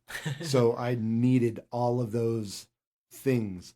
And they'll probably just sit there and be gray because I don't paint things like you guys. But I'm stoked that they're there. I'm stoked to have them. Yeah, it was honestly a emotional journey to be able to step away and be like, I'm okay not getting that and missing out on a few things. And then it was like, I did want that, but I'm okay. And part of that is probably helped because the rest of us get those games, right? Yeah. I look at I just got Alien Frontiers, which is a game that I've been looking for the right price for quite some time. And once I bought it, I looked at the expansions, and there are so many expansions for that game. And I'm like, man, it would be so cool to be content complete on that. But it's a couple $100 to get all the expansions, and I'm like, can they really add that much to this game? So, and Small World is the other one. Small World is one of the games that brought me into the hobby, and I got like the Grail expansion that, you know, sometimes eBay's for $200 or $300, and I got it stupid cheap somehow. You know, it was like hidden in a lot of expansions for Small World, and that's one I'm always like, I want everything for that. I haven't played that game with you guys, and I've played it once with my friends in like the last 3 or 4 years, but I don't know. There's something about that game that I want everything. So yeah, I also like, and we're terrible at it because a bunch of us keep backing the same games. But realistically, I have the most Zombicide Black Plague stuff. So if we're going to play, like, I don't think any of our other friends have it, but why would they get it if they're not going to get more stuff than I have? You know, Champions of Midgard. I think I have the most complete Champions of Midgard. So unless it's a wild hair and we're at someone's house and they have it and we decide to play it, if we say, hey, let's play Champions tonight, chances are it's, hey, Kenneth, we want to play Champions tonight. Or I think Zach might have all the same content that I do. Or we can play my demo copy. Exactly. And that's another thing that, like, honestly, you know, if both me and you were to get Bloodborne and you painted it and I don't paint it, how often is mine even going to get pulled out of the box? You know, I play with you guys. I mean, that one I could probably, I might throw down on solo, but if we're going to play as a group, we're going to play the pretty one. Yeah. I think, isn't that why you're selling the others? Yeah. We can use the money, and I don't feel like I have the others. I feel like you have the others because yours is painted, and being a painter myself, I have. You got Turtles and Hellboy that fit that niche too. Yeah, for sure. You've got the others. Yes. So, speaking of Kickstarters, what do you guys think of Kickstarter exclusive games themselves? Stuff that isn't going to hit retail, or, you know, is not out, like what is it, Seventh Continent and Hate was that way. I think it's Batman. I think it's a great idea. I mean, why not? It makes it more exclusive to buy. It makes it feel better to own. You don't, a game like Batman, you know, a couple $100 for the all-in. No shop wants to hold on to that. You know, working in retail for as long as I have, and with the business degree and understanding how retail works, like, I don't want to buy that as a shop and put it on my shelf. That's a lot of money to put out up front. It's massive overhead. And so, and if a shop wants to, they can back it on Kickstarter. They can, but it's also a lot of space. And you and I both know, Russ, that space costs money, especially in a retail store, especially with a box that big. You know, no matter which way you put that box on the shelf, it is going to take up a lot of visual space. And that's a really expensive game to put on my shelf as a retail person. I don't work in a board game store, but I work in other retail. And that, to me, having Kickstarter exclusives, you know, some people cry, but the people that cry are the people that don't understand retail. See, I used to have, I have TI3 on my top of my Kallax, and I used to think it was a huge box. Like, and then I've got Batman and Hate next to it now, and I look at it sometimes like, that is a really small box. I have Mechs versus Minions to make my TI4 look smaller. Yeah. I mean, I get the frustration. People might come into the hobby after and they don't have the game, but I mean, let's be realistic. I really enjoy Hate, but I don't think it's going to be that hard to find on the aftermarket. No, and with stuff like that, if it's popular enough, Seventh Continents, they're doing other Kickstarters, and there's those opportunities, you know, with whether it's an expansion or, you know, just another version of the game altogether, you're gonna be able to get that first version most likely. And coming into the hobby, it's fun. Like, think about it as fun to find that Grail game. Like, when you first found Chaos and you were, oh man, the excitement that Russ had when he first found Chaos, it was really cool to be around that.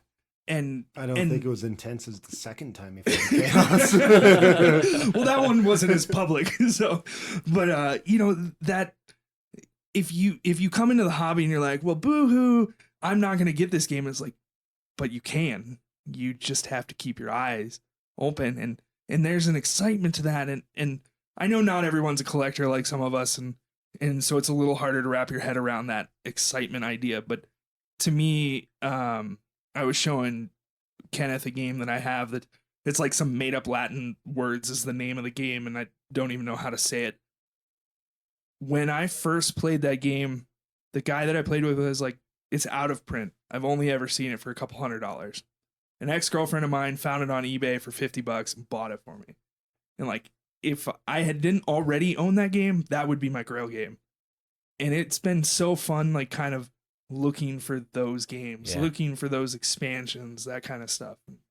See, and I've said it on the show before.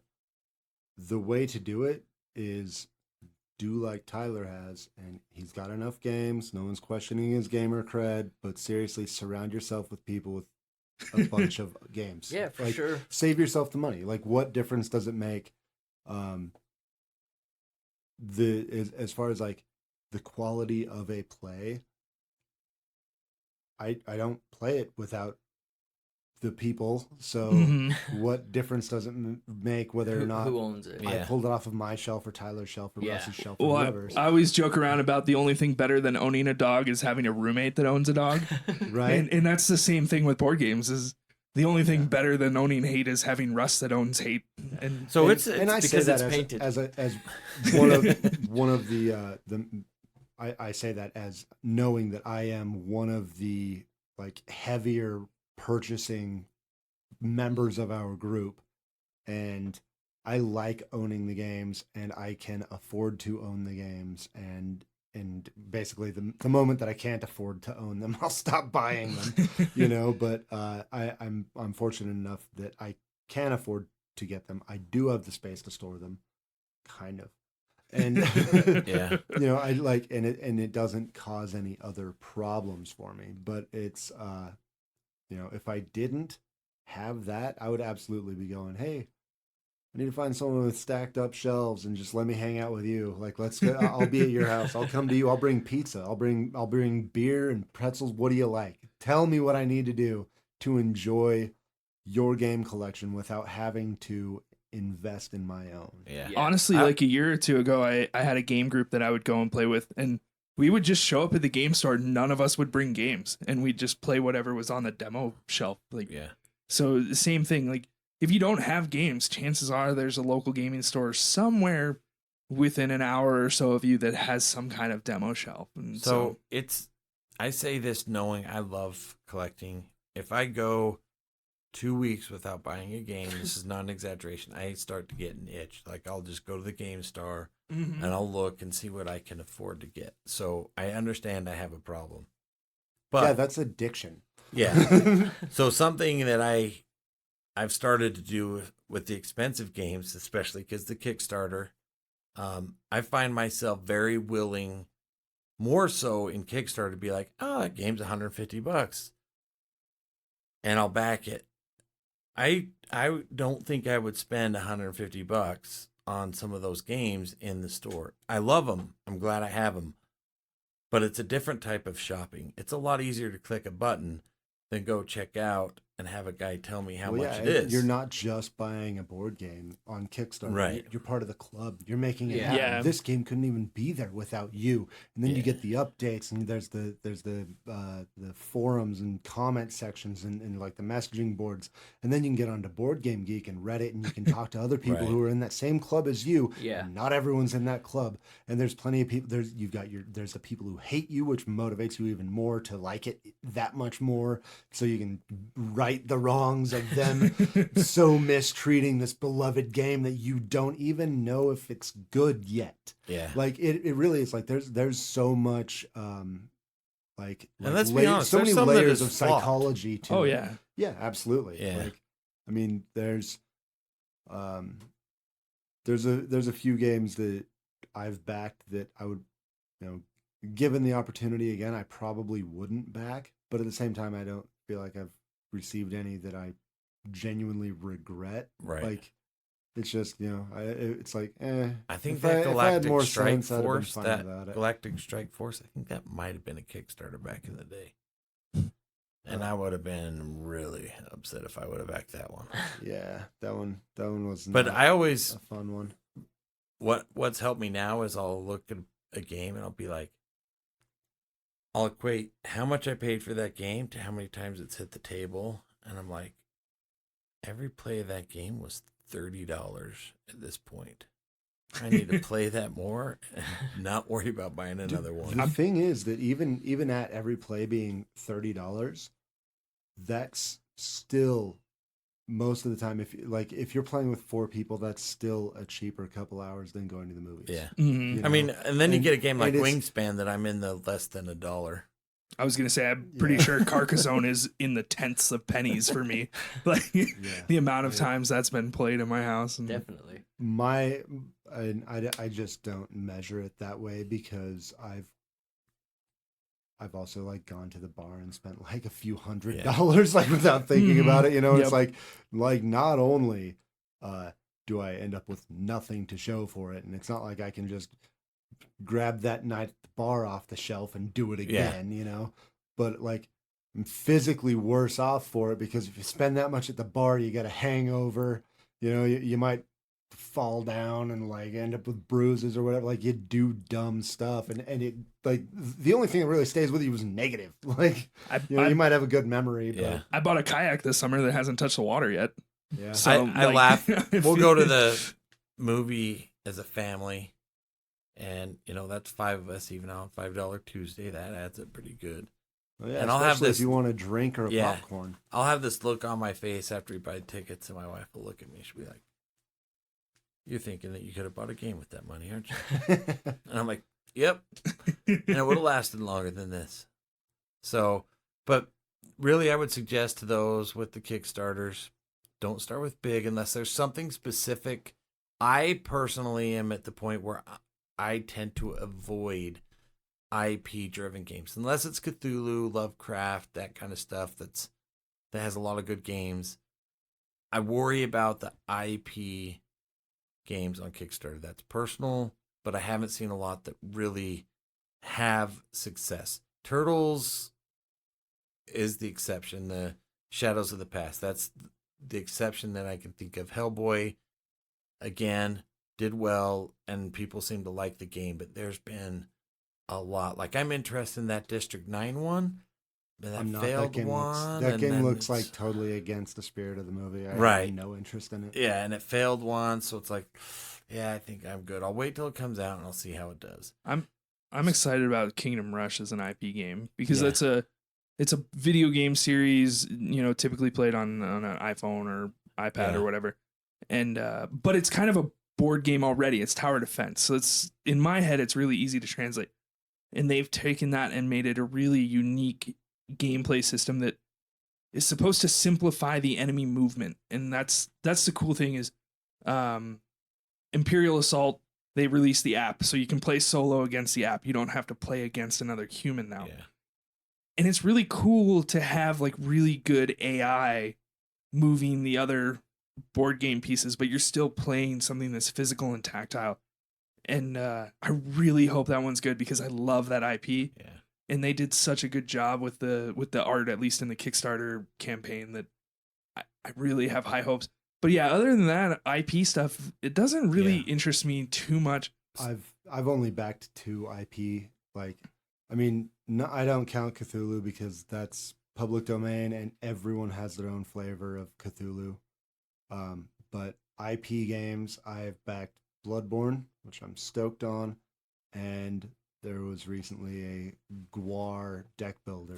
Of course, I got the Gwar deck builder. So I would say to those that haven't backed, like you, Tyler, find a game $40 or less that Just go really piques your interest, like art, gameplay. Do your research, find it. Like some of the ones that I've backed, I didn't have anyone telling me about them. I bring them out, we get them to the table, and we really enjoy them. They're great games. So I would say that's kind of the way to go. I would look at those. I don't want to say don't look at the ones that are ending and are just right there, like we talked about before, but the ones that have really good numbers a few days in that are kind of off the radar are typically really successful. Yeah. So I just want to know, like, really quick, what's your favorite game that you've gotten from Kickstarter, and what's the one that you've backed that you're waiting on that you're most excited about? Oh man, I don't know. So I have some games, the big ones that we've talked about that I really love. Yeah. Hate and Batman. My most successful was the one I randomly found through studying my own was Exchange, because that thing has been a hit with every group I've played with.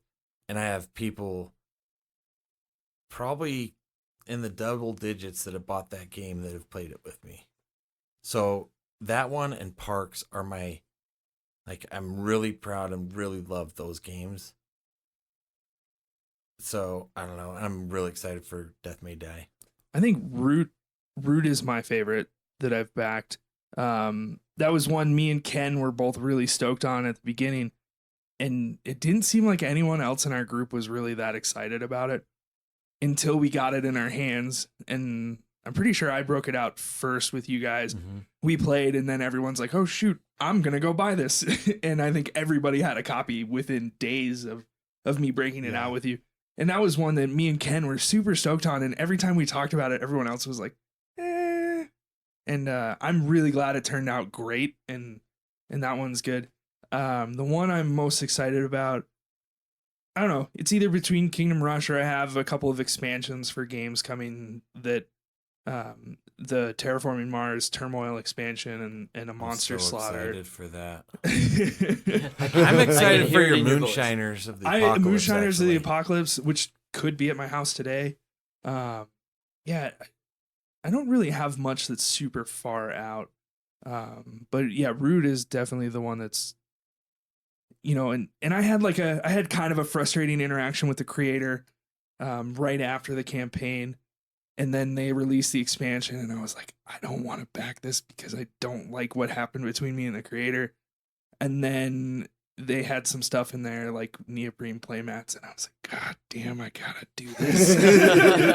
And I think I waited till like the last 30 minutes of the campaign before I backed. I pretty much went all in on the second Root campaign. Root is for me like the my favorite game that I've gotten so far through Kickstarter is it's probably between Root and Sorcerer. Sorcerer is really good. And then that I'm most looking forward to getting.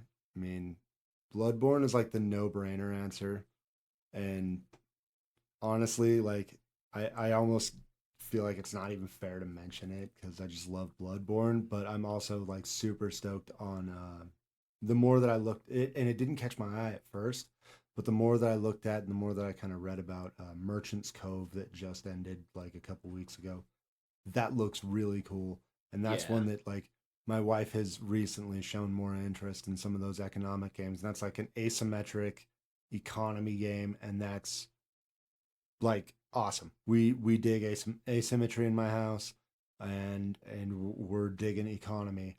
So that one's a really good one. And then I'm really excited for your Is it Hyperspace? Hyperspace is another one. The big Sandy Peterson Space 4X game that's coming. That I'm really excited about that one too. Well, I'm excited to actually kickstart my first game. But as far as games that were funded and grown through the Kickstarter campaign thing, I think Anachrony and Tricarion, and both are Mind Clash games, but those are two that I think have done amazing things. And I obviously Anachrony being my number one game, I think Tricarion's probably gonna be very similar in how much I appreciate it once I actually get it to hit the table. So yeah, let's do that. We were hoping last weekend, that didn't work out. Well, we made lots of time for games this weekend, so let's make that copy and paste for next weekend. And again, thanks Alex for joining us. It's been so fun. Thank you guys for letting me join. It's great to be back behind the mic again. Absolutely. We're not just talking about you, we're talking with you this time. Hopefully maybe after October I can come back a few more times. Cool. Well, we'll keep you here in spirit, I'm sure. Before we wrap up, I do want to mention we had a guy reach out to us recently, and he is kickstarting a game. It's hitting Kickstarter on September 30th? Yeah. It's called Salty Dogs. He sent us a prototype. It's really fun. I would absolutely recommend people check it out. I'm not sure what his price point's going to be, but it's a fairly it's a small box card game. I imagine that would be a pretty solid starting place for, a backer like Tyler. It's that first game. Yeah, newer backers for sure. It'll probably end up being $20-ish. I'm not sure, but it's good. It's fun. It's fairly easy. It's a good way to kill a little bit of time. I think we need to get Russ in on one of those and then actually do a little more thorough review. It was I got to play that one too. It was a fun little playthrough. Yeah, I'm excited to play that one. I love card games, so cool. Yeah. Well, thanks for listening. Please rate and review the show on iTunes, Stitcher, Spotify, or whatever podcatcher you use. Everywhere definitely helps, but mostly on iTunes. You can also find us at thelategamepodcast.com and at The Late Game Podcast on Twitter, Facebook, and Instagram. Thanks again for staying up with The Late Game.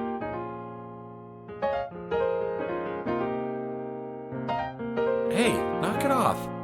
What the hell, bro? The way this podcast works is you sit down and record. We don't gotta set up equipment, and we don't gotta do none of that shit. You just screwed up, Lion. Gosh damn you. Okay.